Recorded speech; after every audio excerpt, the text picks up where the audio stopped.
चीन में बुधवार को विक्ट्री डे मनाया गया। ये मौका दूसरे विश्व युद्ध में जापान की हार के 80 साल पूरे होने का था। राष्ट्रपति शी जिनपिंग ने राजधानी बीजिंग के थियानमेन चौक पर परेड की सलामी ली। जिनपिंग ने इस दौरान भाषण भी दिया। उन्होंने कहा कि चीन किसी भी धमकियों से नहीं डरता और हमेशा आगे बढ़ता रहता है। उन्होंने लोगों से इतिहास याद रखने और जापान के खिलाफ लड़ने वाले सैनिकों को सम्मान देने की अपील की। इसके बाद सैन्य परेड निकाली गई। इस परेड में hypersonic glide vehicles, YJ-21 anti ship cruise missile और JL-3 पनडुब्बी से छोड़ी जाने वाली बैलिस्टिक मिसाइल शामिल थी। वहीं DF-5C nuclear intercontinental ballistic missile का एडवांस वर्जन 6F भी दिखाया गया। खास बात यह है कि ये मिसाइलें अमेरिका तक मार कर सकती हैं। इस परेड के दौरान दिखाए गए stealth fighter jet J-20, 99B tank और लेजर हथियारों की नई टेक्नोलॉजी भी काफी चर्चा में रही। गौर करने वाली बात यह भी है कि इस परेड के दौरान रूसी राष्ट्रपति व्लादिमीर पुतिन और नॉर्थ कोरिया के नेता किम जोंग उन भी चीनी राष्ट्रपति के साथ बैठे दिखे। इस परेड के बारे में न्यूज एजेंसी एसोसिएटेड प्रेस की हुई झोंग यू ने जानकारी देते हुए बताया, हम इस समय बीजिंग के चांगान एवेन्यू पर मौजूद हैं। यहाँ अभी अभी एक बड़ा सैन्य परेड हुआ है। ये परेड द्वितीय विश्व युद्ध की समाप्ति की 80वीं वर्षगांठ यानी विक्ट्री डे के मौके पर आयोजित किया गया। तो इस परेड में क्या क्या दिखा?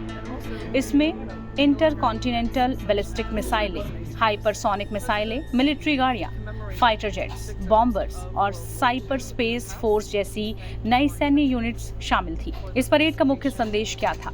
राष्ट्रपति शी जिनपिंग ने द्वितीय विश्व युद्ध के दौरान मारे गए लोगों को याद किया।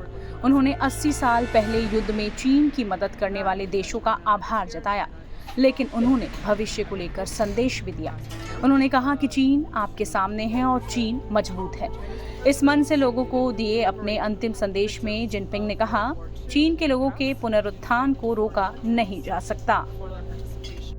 अब आइए उन हथियारों पर एक नजर डालते हैं जिन्हें विक्ट्री डे परेड में दिखाया गया और उनकी खूब चर्चा हो रही है। इनमें सबसे खास नाम DF-5C मिसाइल का है। ग्लोबल टाइम्स के रिपोर्ट के मुताबिक चीन की DF-5C परमाणु मिसाइल की मारक क्षमता 20,000 किलोमीटर से ज्यादा है।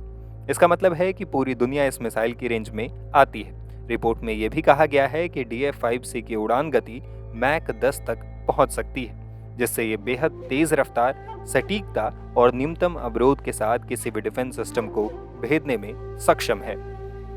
परेड में DF-61 को और भी ताकतवर हथियारों के साथ पेश किया गया। इसमें JL-1 हवा से दागी जाने वाली बैलिस्टिक मिसाइल, JL-3 पनडुब्बी से दागे जाने वाली बैलिस्टिक मिसाइल और जमीन से दागे जाने वाली ICBM DF-31 का नया वर्जन शामिल था। परेड के दौरान उनमें सतह से हवा में मार करने वाली मिसाइलों को इंटरसेप्ट करने वाला HQ-19 हाई एल्टीट्यूड इंटरसेप्टर और अंडर वाटर व्हीकल्स शामिल दिखे।